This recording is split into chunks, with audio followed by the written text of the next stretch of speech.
Welcome to Western Perspective. I'm Malaire the Fawn. This week, the issues surrounding youth incarceration continues to grip Western Australia, including a class action set to be launched by members of the community. The group held a protest outside Corrective Services Minister Bill Johnston's electorate office, with more demonstrations set to come in the next few weeks. I spoke with Indigenous activists Mervyn Eads and Megan Cracker, who are calling for changes to the state's age of criminal responsibility. We're concerned about, the treatment of the children at Banksia Hill, the physical abuse, and the psychological abuse, mental abuse that our children are going through, and then we have the abuses of isolation, which contravenes the human rights of any child in prison. Lockdowns for excessive periods at a time, and we can't have that. We can't have that, not in Australia, and it's got to be called out. And the minister and government and everyone needs to start owning it.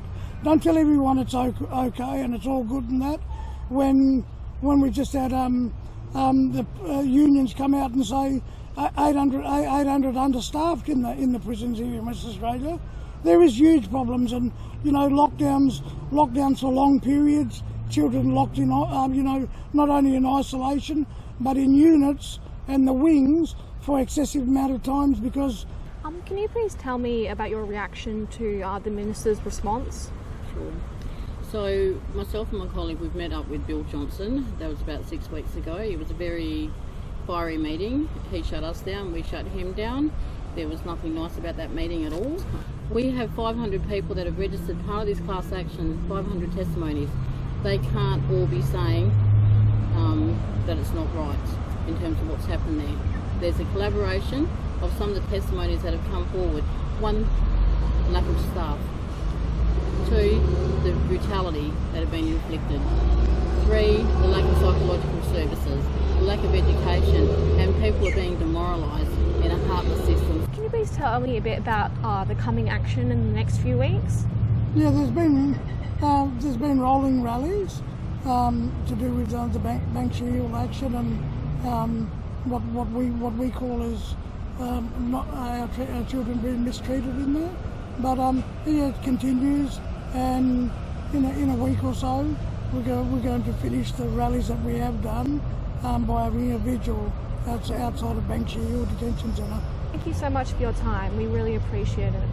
Thank you. And now, here is AMAWA spokesman Dr. Andrew Miller with his weekly COVID-19 update and commentary.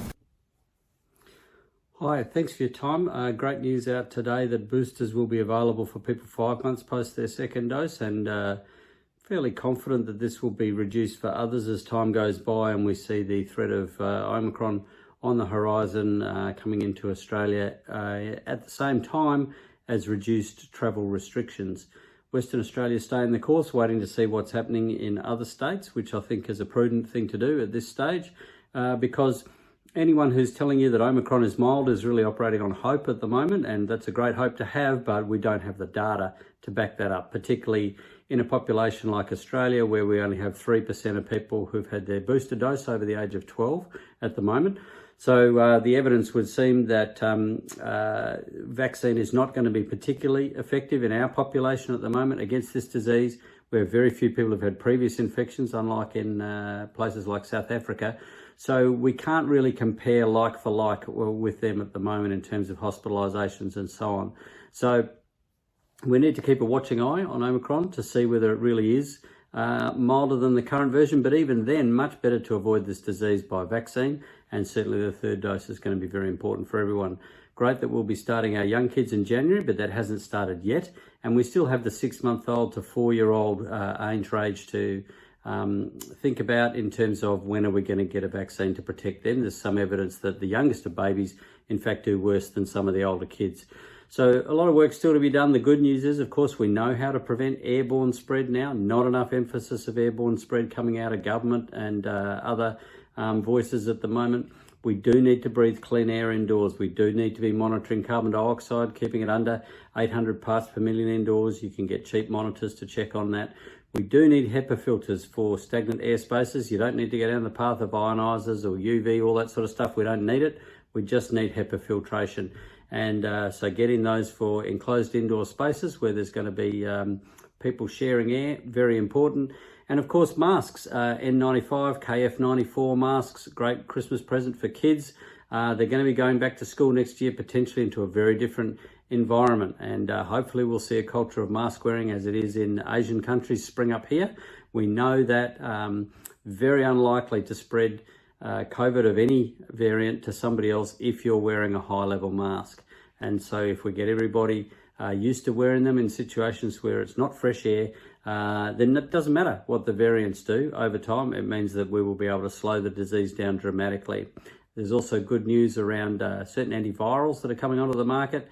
And certainly in a few months' time, we would expect to see that landscape change as well. So every bit of extra time that we can buy, particularly for those people who are either too young to be vaccinated, who can't be vaccinated for legitimate medical reasons, or who have things like organ transplants and immunosuppressive drugs, chemotherapy drugs, where the vaccines just don't work as well. We need to protect all of those people. That's what we do with the rest of our healthcare budget, and that's what we need to be doing now because it's the right thing to do as a society.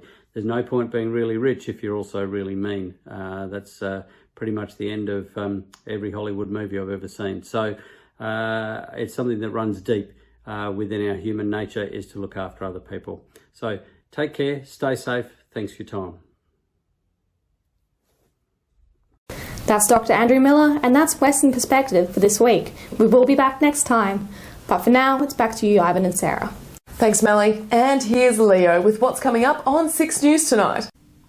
Thanks, guys. And on 6 News, breaking news, Queensland just hours away from reopening its border to interstate COVID hotspots. Premier Anastasia Palaszczuk confident the state's hospital system can cope with the predicted surge in cases and the new Omicron variant. We're on the ground with special coverage on what this means for businesses and the wider community. Plus, UK authorities warned that the Omicron variant will likely become the dominant form of the virus across the country in just days. Restrictions on Australia's international border, meanwhile, extended as a result of the new mutation. And Dr. Monique Ryan unveils her official campaign as an independent candidate for the federal seat of Kooyong, aiming to take the seat from Treasurer Josh Frydenberg. But independents like her are facing criticism from the Liberals, who claim they're a fraud and are voices for Labor and the Greens. You can see full details on those stories and plenty more by heading to our YouTube channel. Just search 6 News Australia to find us, or our website 6newsau.com. For now, guys, it's back to you.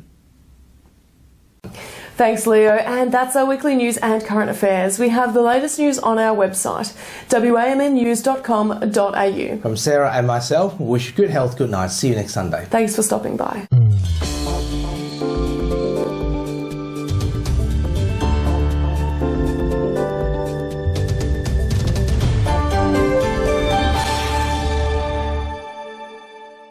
Every weekend. We begin with a story you will only see here. In news still unfolding, Ivan Loon, Sarah Smith, and the award-winning WAMN team bring you the exclusive stories and interviews that set the agenda. I watched live on WAM News. Plus, Dr. Andrew Miller's expert medical comment. We don't want to see large numbers of children admitted to hospital because it's going to put enormous pressure. Sunday evening news and WP.